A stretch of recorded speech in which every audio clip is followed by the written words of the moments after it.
আজকে রবিবার বের হলাম বাসা থেকে যে এলাকাটা একটু ঘুরে ঘুরে দেখি কি রকম। দেখলাম 3 ঘন্টা ধরে হাঁটলাম, প্রায় 3 ঘন্টা দাঁড়াইলাম, পরিবেশ দেখলাম। কারোর সাথে কথা বলার মতো একজন মানুষ পেলাম না, কিন্তু মনে হয় শত শত বাড়ি দেখলাম, অনেক দূর দূর পাহাড়ের অলি গলি। আরেকটা জিনিস, বাংলা কথা বলার মতো কেউ নাই।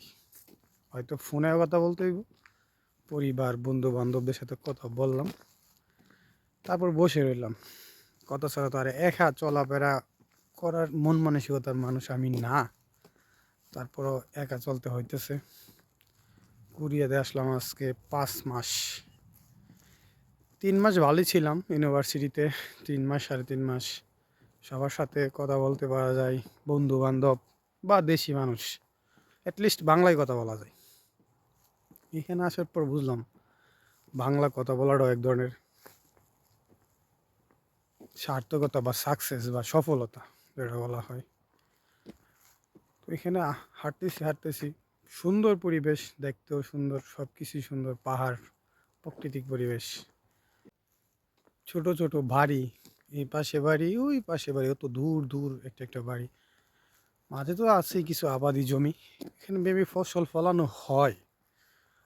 আর পাহাড়, এই যে বাড়ি, এ পাশে আর একটা বাড়ি, এই জঙ্গলের ঠিক মাঝখানে কীভাবে বসবাস করে। তবে এই দেশের মানুষ সবাই গাড়ি চলাফেরা করে, তো দেখেছে রোডে গোডে অলি গলি আর গাড়ি আর গাড়ি।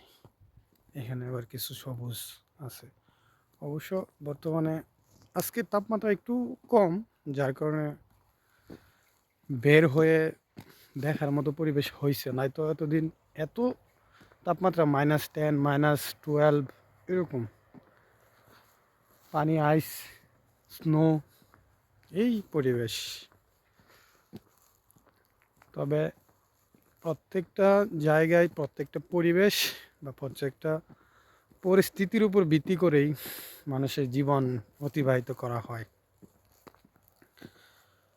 আজকে যে পরিবেশে সম্পূর্ণ আলাদা, কিন্তু